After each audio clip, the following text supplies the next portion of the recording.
Hi, I'm Shreya, and I will be reading The Reunion.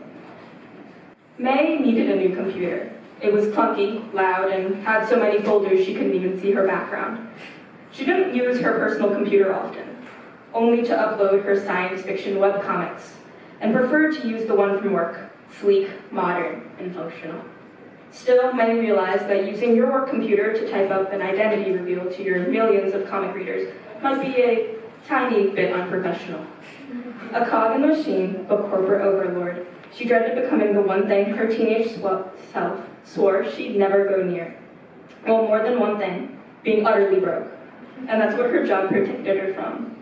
So she compromised her beliefs for a stable life and some cash. But her main concern now was the question for the ages. Is red or blue my color? May had the exciting, glamorous opportunity to attend her college academic fraternity union. Months ago, she accidentally clicked yes on the RSVP form, and then had too much anxiety to say no. And now she scrambled to get ready in her hotel.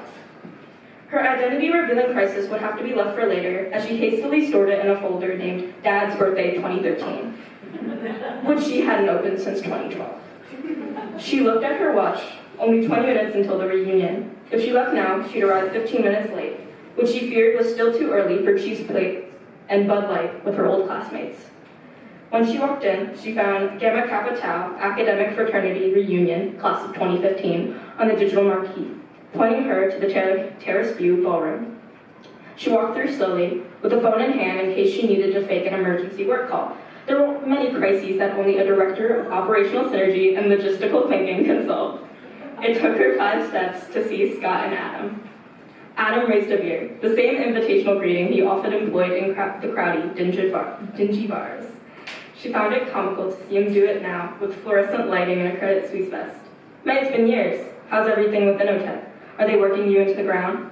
Scott never hesitated to cut right to the business. Nothing new, she replied, even though she hadn't spoken to Scott since he'd called her for a reference 2 years ago. How are the kids? I couldn't believe how big they looked in your Christmas card. Before Scott could mess up their names, Adam chimed in. Harry's the same age as Ella, so we've got a few playdates in the pipeline. Before Adam spoke about playdates as if they were upcoming deals, he played lead guitar in a cover band. May remembered that Battle of the Bands where Think Fast took home the grand prize. Do you still get into your drawing much? I doubt the Daily Student ever found a better cartoonist. Scott added, oh yeah, those were hilarious. No, not at all. You know how it is. I don't have time for doodling. Doodling? She couldn't believe she degraded an entire profession to try to fit in with these guys who saw her do a keg stand. They covered all of the topics in the next few minutes. Partners, parents, mutual friends, and May excused herself to grab a drink.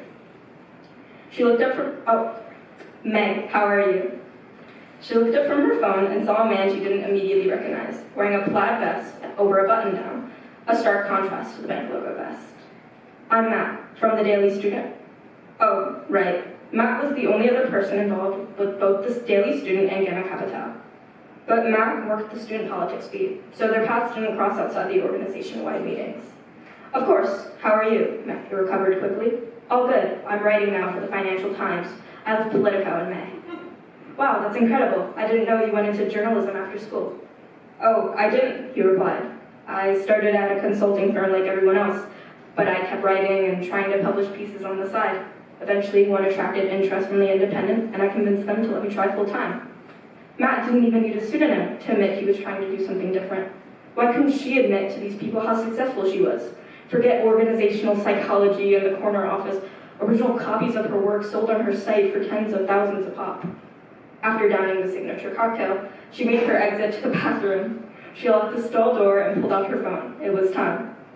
After 10 minutes of combating the low speeds of complimentary Wi-Fi, she closed her eyes and posted to her millions of followers on social media. Comments flooded in, notes of appreciation and encouragement as she sat in the stall at a reunion she never wanted to go to.